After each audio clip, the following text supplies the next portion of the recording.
আসসালামু আলাইকুম দর্শক। খালেদা জিয়ার মৃত্যুতে তারেক রহমান কি একা হয়ে গেলেন? খালেদা জিয়ার মৃত্যুতে বিএনপি কি পিছিয়ে গেল? বা তারেক রহমান কিংবা বিএনপির রাজনীতি কি অনেকটা পিছিয়ে গেল?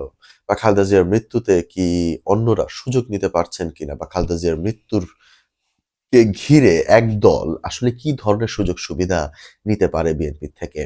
আজকের আলোচনা সেই জায়গাটিকে ফোকাস করে। দর্শক, আপনাদের মনে থাকার কথা খালেদা জিয়া যখন জেলে গেলেন, আ ২০০০ সম্ভবত ২০১৬ সালে কিংবা ১৭ সালের দিকে যখন খালেদা জিয়া জেলে গেলেন। আপনাদের মনে থাকবার কথা সেই সময়টা। খালেদা জিয়া জেলে গেলেন, গুলশানের বাড়ি থেকে বের হলেন। গুলশানের বাড়ি থেকে বের হয়ে তিনি মগবাজার পর্যন্ত এলেন। ঠিক নেতাকর্মীদের কিন্তু অতটা ভিড় আমরা দেখতে পাই নাই। মগবাজার থেকে তিনি কারাগারের পর্যন্ত গেলেন। কি পরিমাণ ভিড় হয়েছিল সেদিন আমরা লাইভে দেখেছি। এত মানুষ কোথা থেকে এলো সেদিন? এই ঘটনাটি আপনাদের মনে থাকবার কথা।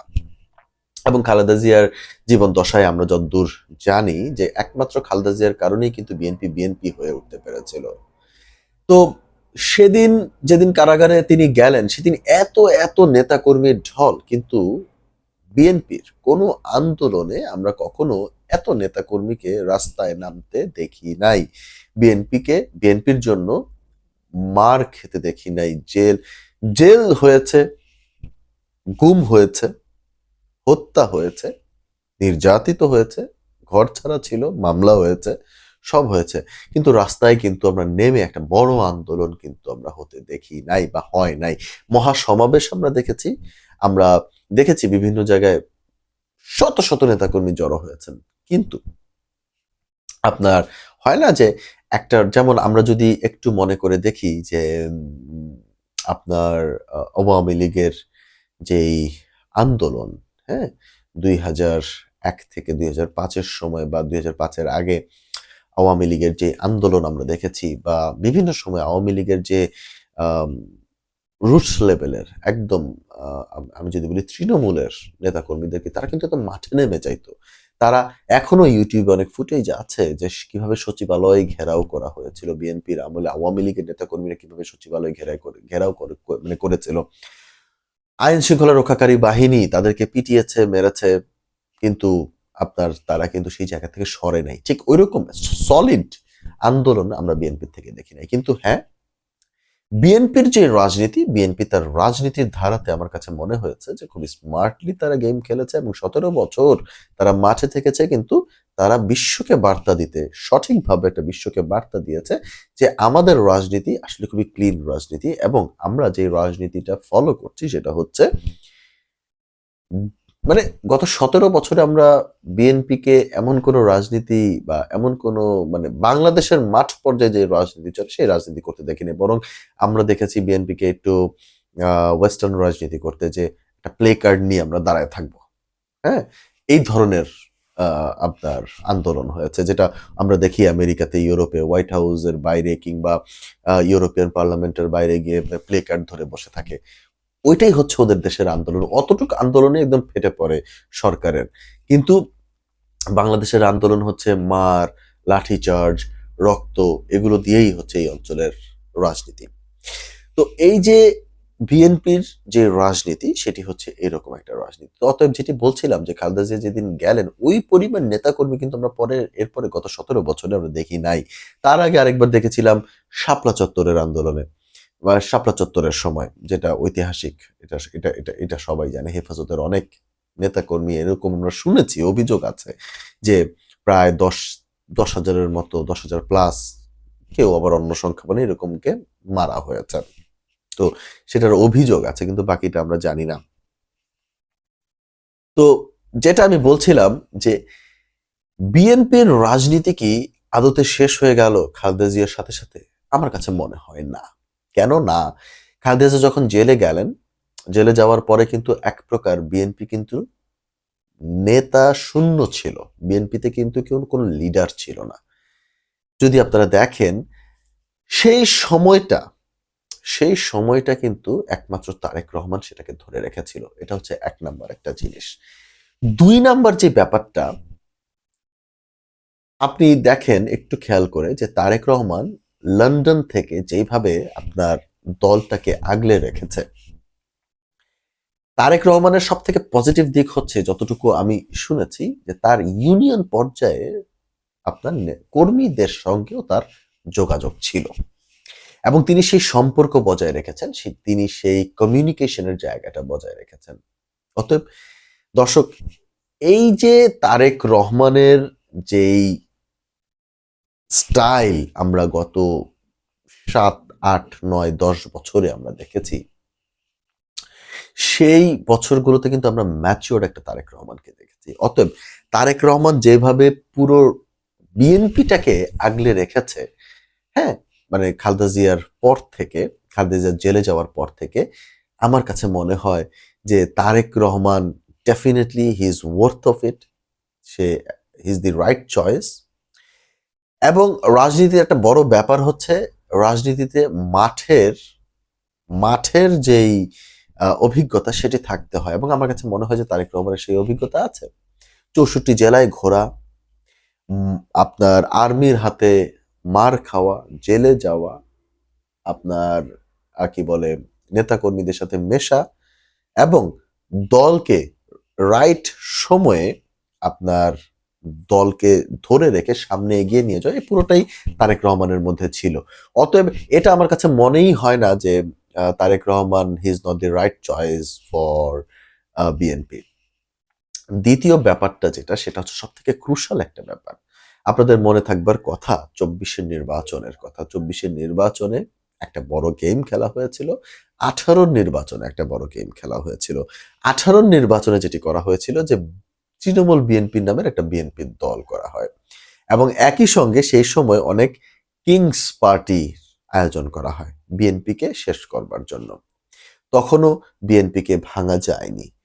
24-এর আপনি দেখেন আপনার কি বলে বিএনপির আপনার ইব্রাহিম সাহেব, এই যে যারা কি বলে ওই যে আর্মি পার্সন, হ্যাঁ, সাবেক, আমি পুরো ডেজিগনেশনটা ওনার মনে করতে পারছি না, সম্ভবত মেজর ইব্রাহিম, তারপরে হচ্ছে আপনার শাহজাহান ওমর, বিএনপির ভাইস চেয়ারম্যান, এই যে হ্যাডোমলা পাবলিক শাহজাহান ওমর, তিনি শেষ সময় বিএনপি ছেড়ে চলে গেলেন।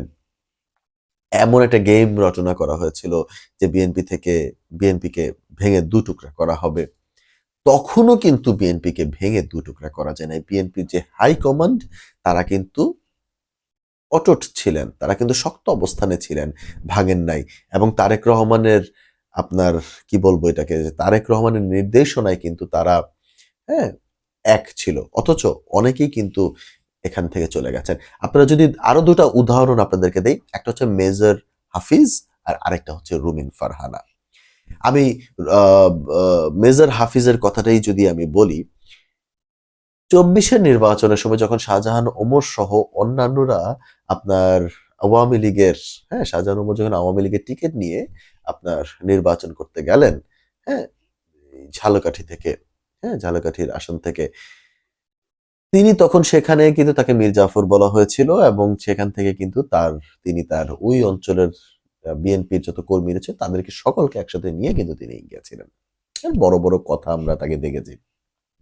তখন একটা কথা আপনার উঠেছিল যে মেজর হাফিজও কিন্তু আপনার বিএনপি থেকে সরে যাবেন, এবং আমরা তখন দেখেছিলাম মেজর হাফিজ কিন্তু ওপেনলি বলেছিলেন যে আমার একটা মনে কষ্ট আছে, এত বছর আমি রাজনীতি করলাম অথচ আমি কেন্দ্রীয় কমিটিতে আমি জায়গা পাই নাই, হ্যাঁ, কিন্তু আমি যতদিন বেঁচে থাকবো আমি মেজর জিয়ার আদর্শেই রাজনীতি করে যাব, আমি খালেদা জিয়ার আদর্শেই রাজনীতি করে যাব, আমি বিএনপির রাজনীতি করে যাব, বিএনপি দিয়ে আমি রাজনীতি শুরু করেছি, বিএনপি দিয়ে আমি রাজনীতি শেষ করব, আমি অন্য কোনো দলে যোগদান করছি না এবং আমি অন্য কোথাও যাচ্ছি না।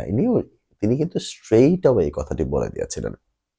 যদিও তিনি এক প্রকার রাজনীতি নিষ্ক্রিয়ই ছিলেন প্রায়, হ্যাঁ, আওয়ামী লীগের আমলে। সেটার জন্য কিন্তু পরবর্তীতে এই মেজর হাফিজকে কিন্তু আপনার তারেক রহমান ঠিক তার প্রাপ্য জায়গাটুকু কিন্তু তাকে দিয়েছেন, তাকে সম্মানিত করেছেন। আর গত 17 বছর এই যে রুমিন ফারহানা এত ঘাউ ঘাউ করলেন বিএনপি সম্পর্কে, এত কথা বললেন, টকশো ফাটায় ফেললেন, সেই রুমিন ফারহানা আওয়ামী লীগের আমলে পার্লামেন্টে গেছে, আওয়ামী লীগের আমলে আওয়ামী লীগের থেকে আপনার নানান রকমের সুযোগ সুবিধা নিয়েছেন এবং টকশোজ গুলোতে গিয়ে অনেক বড় বড় কথা ফুটায় আসছেন। এখন বাকি দর্শক আপনারাই বুঝে নেন, আমার আর বোঝার কিছু নেই। দ্বিতীয়ত রুমিন ফারহানা যেটা করলো, ব্রাহ্মণবাড়িয়া তার যে আসন, ব্রাহ্মণবাড়িয়ার আসন, তিনি যদি বিএনপিকে এতই ভালোবাসতেন, তার তো বিএনপির যদি ডিসিশন নিয়ে থাকে যে তাকে মনোনয়ন দিবে না, অতএব তার কিন্তু সেই কষ্ট মেনে নিয়ে দলের স্বার্থে তার কিন্তু মানে রিয়েক্ট করা, মানে এই যে স্বতন্ত্র হিসাবে দাঁড়ানো তার উচিত হয় নাই আমি মনে করি। আমি কেন এই কথাটা বলছি, মেজর হাফিজ যেরকম আপনার কি বলে, মেজর হাফিজকে যেভাবে মানে আপনার পুরস্কৃত করা হয়েছে, তারেক রহমান যেভাবে পুরস্কার দিয়েছেন, কঠিন সময়ে তিনি পোল্টি নেন নাই, রুমিন ফারহানা কিন্তু পোল্টি না নিয়েও অ্যাকচুয়ালি পোল্টিবাজ হয়ে গেছেন। শেষ পর্যন্ত তাকে বহিষ্কার করা হয়েছে, বিএনপির সুদিনে তাকে বহিষ্কার করা হয়েছে। বিএনপির দুর্দিনেও যে রুমিন ফারহানা বিএনপি সম্পর্কে বিএনপির সাথে থেকে খুব ভালো কিছু করেছে বিষয়টা তা না। হ্যাঁ, বিএনপির থেকে তিনি বিএনপির পক্ষে দুটো কথা বলেছেন, কিন্তু সুযোগ সুবিধা আওয়ামী লীগ থেকেই নিয়েছেন, আপনার ফ্ল্যাট আওয়ামী লীগ থেকেই নিয়েছেন, আপনার সংসদে আওয়ামী লীগের ওই আমলেই তিনি সংসদে গিয়েছেন। অতএব দিন শেষে রুমিন ফারহানার যেই পুরস্কার তিনি সেটি পেয়েছেন। অতএব রাইট টাইমে রাইট ডিসিশন নেওয়ার ক্ষমতা ডেফিনেটলি আমি আমি আমি যতটুখানি দেখছি ম্যাচিওর এই তারেক রহমানের মধ্যে সেটি আছে। অতএব খালেদা জিয়া মারা গেছেন, একটা রাজনীতিতে একটা বড় গ্যাপ ডেফিনেটলি থাকবে এবং সময় তার নিজ গতিতেই যাবে। আমার মনে হয় যে তারেক রহমান তার দলটাকে টেনে নিয়ে যাওয়ার ডেফিনেটলি 100% অ্যাবিলিটি আছে। দলের নেতা হিসেবে, লিডার হিসেবে উনি যথেষ্ট ভালো করবেন বলে সাধারণ মানুষের মধ্যে একটা আশা আমি গণমাধ্যম কর্মী হিসেবে দেখতে পেয়েছি। কারণ আমি নানান সময় নানান জায়গায় কথা বলি, তাই আমি তাদের মধ্য থেকে সেই আশাটা আমি দেখতে পেয়েছি। অতএব খালেদা জিয়ার যাওয়াতে আপনার যে গ্যাপ, সেই রাজনৈতিক যে শূন্যতা সেটি তো ডেফিনেটলি থাকবে। একটা গার্জিয়ানের একটা অভাব তো ডেফিনেটলি থাকবে।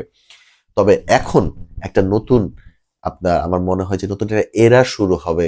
একটা প্রথম নারী প্রধানমন্ত্রী যেমন খালেদা জিয়া ছিলেন, সেই রকমই বাংলাদেশের আমার মনে হয় যে এই এরার থেকে একটা নতুন একটা লম্বা সময় পর বাংলাদেশে একটা পুরুষ প্রধানমন্ত্রী পাবেন, বা এরপর যারা রাজনীতিতে আসছেন বা দেশকে যারা পরিচালনা করবেন কিংবা যারা রাজনীতিতে একদম শীর্ষস্থানীয় মানে পজিশনগুলো, তারা কিন্তু পুরুষ। অতএব আমার মনে হয় যে একটা নতুন এরা আমরা দেখতে পাচ্ছি। এখন নতুন এরাতে নতুন ভাবে বাংলাদেশ কিভাবে সাজবে সেটার অপেক্ষাই আমাদের করা উচিত একটা শান্তিপূর্ণ পরিবেশে। অতএব তারেক রহমান পারবে কি পারবে না সেটি তারেক রহমান প্রমাণ করেই এসছেন। অতএব তারেক রহমানের উপরে বিএনপির নেতা কর্মীদের সকলেরই একটা আস্থা ডেফিনেটলি আছে। কিন্তু হ্যাঁ, নানান সময়ে নানান ভাবে নানান রকমের ন্যারেটিভের কারণে অনেক ধরনের কথা হতেই পারে। আমি অপটিমিস্টিক। আমি বাংলাদেশের রাজনীতি নিয়ে আমি পজিটিভ চিন্তাটাই করতে চাই। আমি এটা বিশ্বাস করতে চাই যে ভবিষ্যৎ বাংলাদেশ একটা সুন্দর শান্তিময় একটা বাংলাদেশ হতে পারে। বাকি দর্শক আপনারা কি মনে করছেন সেটি অবশ্যই কমেন্টের মাধ্যমে জানিয়ে দিতে পারেন। ধন্যবাদ।